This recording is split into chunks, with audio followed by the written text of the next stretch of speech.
फिर से देख लेते हैं।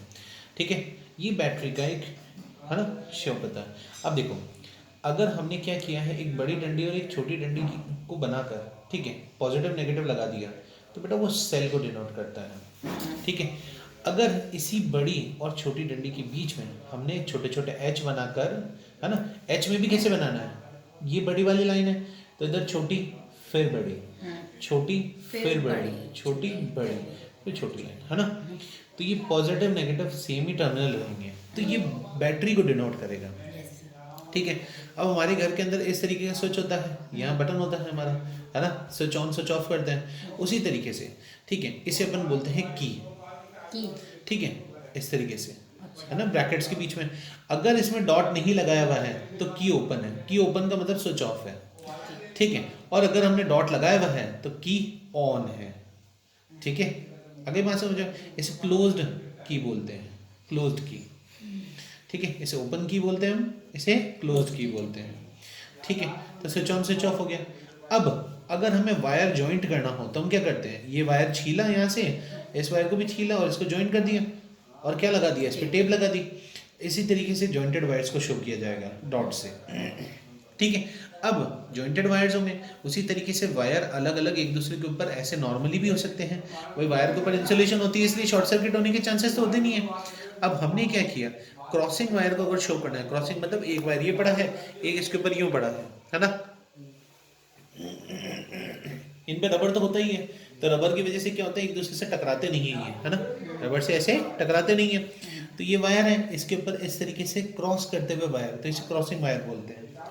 ठीक है, बल्ब का ये वाला साइन है, ऐसे भी शो कर सकते हो। कि आपका रेजिस्टर होता है, क्या होता है अभी बताऊंगा अभी वापस में।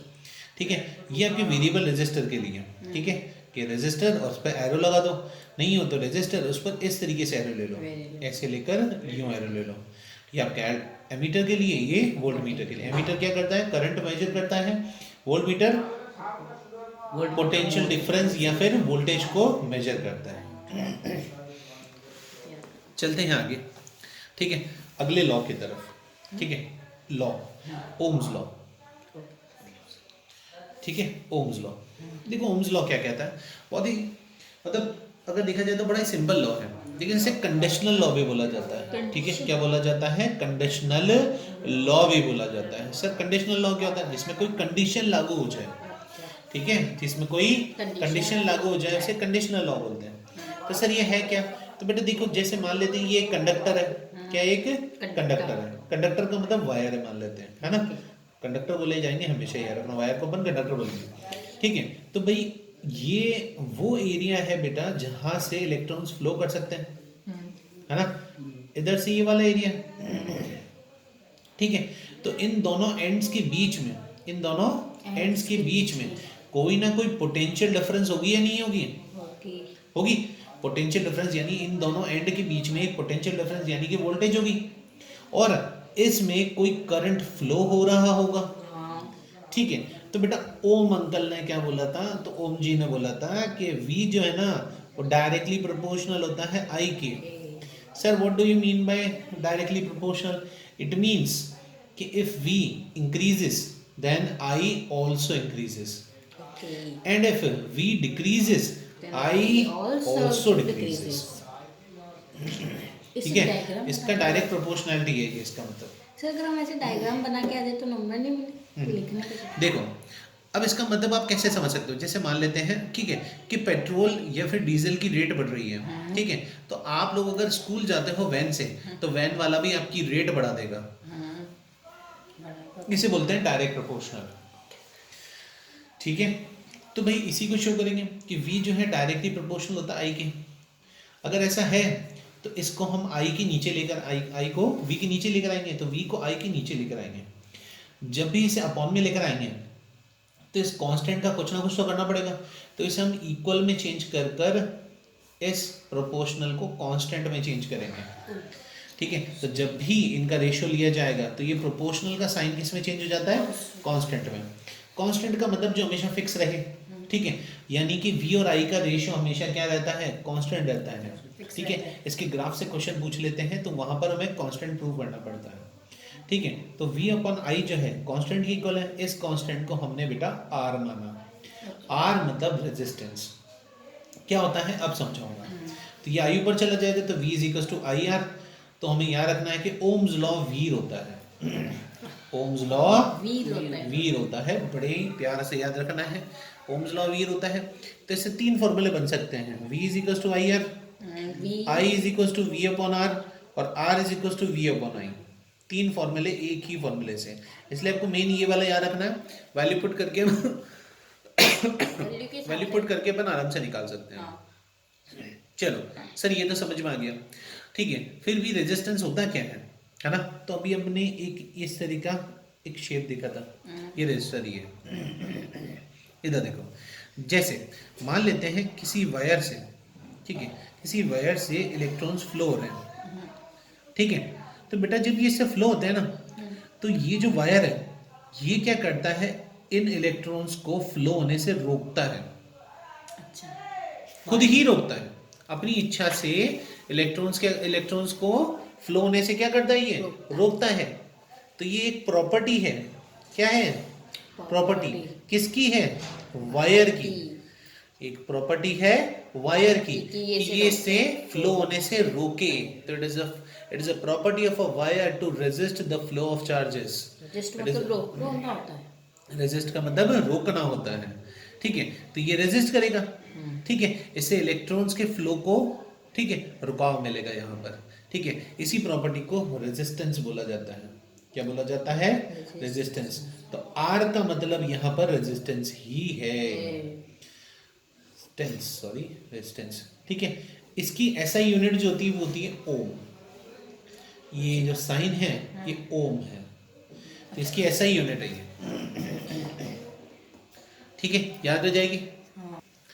अब भाई हमने पढ़ा था, हमने शुरुआत में ही बोला था कि कंडीशनल लॉ है। सर कंडीशन की तो बात ही नहीं बोली आपने, तो बेटा मैंने लॉ भी पूरा नहीं बोला, ठीक है। This law states that the potential difference across the ends of a wire is directly proportional to the current flowing through it, ठीक है। It states that potential difference across the ends of a wire is directly proportional to the current flowing through it, provided its temperature remains constant. Means इसने condition दे दी कि temperature हमेशा constant रहना चाहिए। जब हम other books को पढ़ते हैं तो बेटा टेम्परेचर के साथ इसकी length, area of cross section जो होता है, क्रॉस सेक्शन ये भी कांस्टेंट रहना चाहिए। Sir what is the area of cross section. बेटा देखो ये वायर का वो हिस्सा है जिससे इलेक्ट्रॉन्स फ्लो करेंगे, तो एक सर्कुलर एरिया है, तो इस एरिया ऑफ सर्कल को बोलते हैं area of cross section. Area of circle को क्या बोलते हैं, एरिया ऑफ क्रॉस सेक्शन, ठीक है। वायर की जो लेंथ है वो भी है, तो ये जो मतलब ओम्स लॉ है इन तीनों पर डिपेंड करता है। अगर ये तीनों चेंज होती हैं तो बेटा ये V और I का रेशियो सेम नहीं होगा, यानी ये V और अपॉन I होता है ये कांस्टेंट होता है, ये कांस्टेंट नहीं होगा। ये कांस्टेंट जब ही होगा जब ये सब सेम रहे, ठीक है। बुक में हमें सिर्फ टेम्परेचर बोला है, ठीक है, लेकिन लेंथ और एरिया ऑफ क्रॉस सेक्शन भी होता है, ये याद रखना है हमें। चलो सर आगे चलते हैं। लेकिन सर आपने तो सिर्फ एक रेजिस्टर बताया, एक ये भी तो था रेजिस्टर था, और इसके ऊपर इस तरह से एरो आ रहा था, है ना, ये भी तो था वेरिएबल रेजिस्टेंस। ये क्या होता है बताते हैं बेटा। देखो स्कूल्स में जब प्रैक्टिकल कराए जाते हैं, ठीक है, वो और बात है कि हमारे स्कूल में नहीं करा रहे हैं, है ना? स्कूल ऐसे ही बता रहा। ओके वेरी गुड, ठीक है। तो भाई जब स्कूल में प्रैक्टिकल होते हैं ना तो बेटा कुछ इस तरह का एक इंस्ट्रूमेंट होता है, ठीक है। इसके ऊपर कुछ इस तरह का, जैसे मान लेते अपन ये आजकल आ रहे हैं स्पीकर आ रहे हैं, हाँ, इस तरह रेडियो को के, पकड़ने का। है ना, हाँ उस तरह का, उस तरह का होता है ये। लेकिन यहाँ पर एक छोटा सा ब्लैक कलर का प्लास्टिक का हिस्सा होता है। यहाँ वायर जॉइंट करने के लिए दो हिस्से होते हैं, ठीक है। अब हम जब सर्किट बनाते हैं तो उसके अंदर एक वायर को इससे और एक वायर को इससे जोड़ देते हैं। अब बेटा हमारे पास बैटरी है एक 6 वोल्ट की, ठीक है, और इससे इस वायर में 2 एम्पियर का एक करंट फ्लो कर रहा है, ठीक है, और ये मैक्सिमम करंट है, इससे ज़्यादा फ्लो नहीं कर सकता। मैं चाहता हूं कि 2 एम्पियर नहीं, मुझे तो 2.5 एम्पियर चाहिए, तो सर ये तो 2 एम्पियर से ज़्यादा दे ही नहीं सकता, है ना। तो बेटा इस जगह काम आता है ये, जिसे वेरिएबल रेजिस्टेंस बोला जाता है, वेरिएबल रेजिस्टेंस। ठीक है, इसको प्रैक्टिकली जब यूज करते हैं ना तो इसे रियोस्टैट बोलते हैं, रियोस्टैट। ठीक है, रियोस्टैट जो होता है एक ऐसा इंस्ट्रूमेंट होता है, ठीक है, जो बेटा क्या करता है, बिना बैटरी को चेंज करे करंट की वैल्यू को चेंज कर देता है, बिना बैटरी को चेंज करे करंट की वैल्यू को चेंज कर देता है। ऐसे कैसे पॉसिबल है, 2 एम्पियर दे सकता है ये, तो 2 से ज़्यादा दे ही नहीं सकता। लेकिन बेटा ये क्या करता है, वेरिएबल रेजिस्टेंस होता है, मींस रेजिस्टेंस जितना ऑफर हो रहा है ना, अगर इस रेजिस्टेंस को मैं घटा दूं, है ना, घटा दूं तो इलेक्ट्रॉन ज़्यादा फ्लो करेंगे, ज़्यादा फ्लो करेंगे तो करंट की वैल्यू भी तो इंक्रीज हो सकती है। तो बेटा से जब इस ये जो ब्लैक ब्लैक होता है, ठीक है, इसको जब आगे या पीछे किया जाता है ना, तो उसकी वजह से क्या होता है, ये क्या करता है, इस वायर के रेजिस्टेंस को चेंज कर देता है। ठीक है, इस वायर के रेजिस्टेंस को चेंज कर देता है। जब वायर के रेजिस्टेंस में चेंज आता है तो करंट की वैल्यू बढ़ भी सकती है। ठीक है, तो प्रैक्टिकल करते दौरान ये वेरिएबल रेजिस्टेंस या रियोस्टैट काम में आता है। समझ आया? देखो आगे बात करते हैं। अगर आगे बात करें तो हमने भाई वेरिएबल रेजिस्टेंस भी पढ़ लिया। वेरिएबल रेजिस्टेंस क्या होता है, ये रियोस्टैट होता है। ठीक है, इसे आम भाषा में रियोस्टैट बोलते हैं। और रियोस्टैट जो होता है प्रैक्टिकल में काम आता है। ठीक है, कि बिना बैटरी को चेंज करे ये करंट की वैल्यू को चेंज कर देता है। ठीक है, तो it is the component used to regulate current या change current without changing the voltage source. It is a component which is used to change या regulate current without changing the voltage source। ठीक है, यानी battery को change किए बिना current को change करने वाले कंपोनेंट को क्या बोलते हैं, रियोस्टैट या वेरिएबल रेजिस्टेंस बोलते हैं। ओके, रेजिस्टेंस के बेसिस पर अगर मैं बात करूँ ना बेटा, ठीक है, तो मटेरियल 2 तरीके के होते हैं। ठीक है, एक होता है इंसुलेटर, एक होता है कंडक्टर। ठीक है, ऐसे मटेरियल जिनका रेजिस्टेंस बहुत ज़्यादा होता है उन्हें इंसुलेटर बोलते हैं। इंसुलेटर में से करंट कभी फ्लो नहीं कर पाएगा क्योंकि रेजिस्टेंस इतना ज़्यादा होगा कि इलेक्ट्रॉन को फ्लो ही नहीं होने दिया जाएगा, जैसे कि वुड, है ना, प्लास्टिक, ठीक है, रबड़। लेकिन कंडक्टर ऐसे होते हैं जिनका रेजिस्टेंस लो होता है। ठीक है, रेजिस्टेंस लो यानी कम होता है। अगर रेजिस्टेंस कम होगा तो इलेक्ट्रॉन्स फ्लो करेंगे तो बेटा उसमें से करंट फ्लो हो पाएगा। अब वायर जो होते हैं जितनी भी, जैसे कॉपर के, एल्यूमिनियम के टैंकर होंगे, तो बेटा ये सब कंडक्टर ही तो वो, इसलिए तो मैंने बोला कंडक्टर और इंसुलेटर में फर्क क्या है। पुअर कंडक्टर में फ्लो करता है करंट। रेजिस्टेंस जिसका कम होता है वो गुड कंडक्टर होते हैं, और जिसका रेजिस्टेंस ज्यादा हो, ठीक है, वो पुअर कंडक्टर होता है। ठीक है, तो गुड कंडक्टर क्या होता है, जिसका रेजिस्टेंस लो होता है।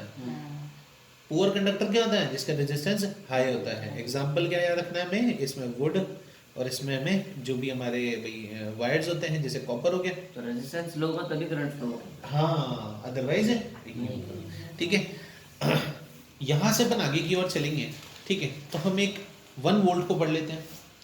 ठीक है, 1 ओम को।